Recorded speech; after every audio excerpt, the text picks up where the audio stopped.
buttons in, where they were, and how to get into the safe. Not much then, Ryga said sarcastically. No, Conrad answered, taking the comment as a genuine one. And it got me 10 years hard labour over there digging rocks before the prison became a borstal. I was released in 1920, and you settled down here directly after that. No. Although I had done hard labour, I'd escaped the Great War.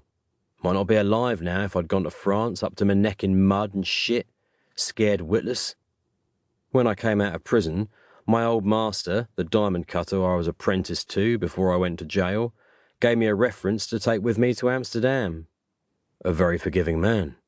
Yes, Conrad said thoughtfully and sorrowfully. Pity there aren't more of them. I didn't care what I did in Amsterdam. I was just glad to get away and make a fresh start. I worked for this elderly Jew, a diamond cutter called Isaac Abramowski. Oh, I could never cut diamonds like him. I didn't even try. But I knew what to look for, and when it came my way, how to bargain for it to get the best price. We did well until, well, you know what happened next. Ryga did. Hitler. Isaac told me to get out, but I wouldn't go without him, and I didn't. I managed to wangle us both on a passage to dear old Blighty, but the poor soul died on the crossing from acute seasickness. He left me some money and some diamonds, which I sold, and I bought this little house and set up shop here. Not that there was much trade during the war, and before you ask, no, I didn't do black market stuff. I did my bit with the Home Guard and prayed the house wouldn't get bombed. It didn't. Business got brisker towards the end of the war and has been even better since. Lots of folk are hard up and need to sell things. Comes as a bit of a shock for some of them who have never had to count their pennies before.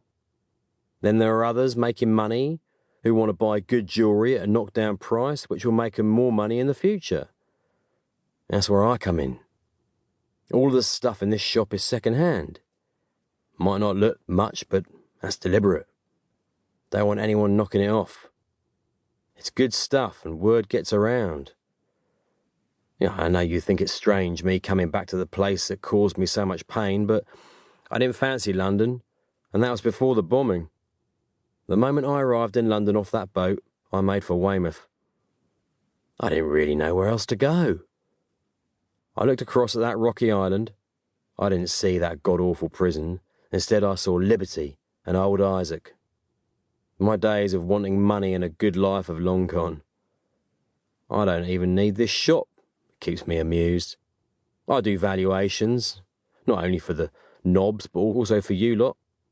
Young Sergeant Daniels here and his super. Heard he's laid up with a broken ankle. He is, Daniels answered.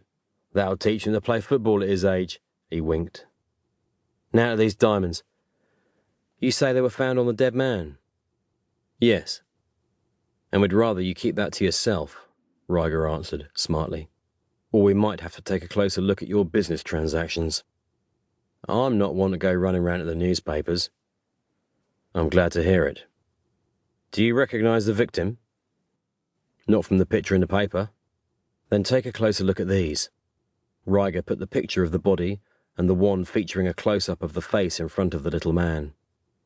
He watched Conrad carefully, who scrutinised them closely in silence, but there was only a slight narrowing of his dark eyes before he shook his head. Can't say I do recognise him, no. Ryga took them back. About these diamonds. What do you want to know? Everything, Ryga said eagerly. You said they're rare. How do you know that? Don't I know the Pope's Catholic? Conrad said humorously. Ryga smiled. Conrad continued. The value of a diamond is determined by colour, cut, clarity, and carat weight. These are pink diamonds, and that makes them one of the rarest stones in the world. So how did the dead man come to have two? Natural pink diamonds can be found in Brazil, Russia, Siberia, South Africa, Tanzania, and Canada. But most of them come from the Argyle mine in Western Australia.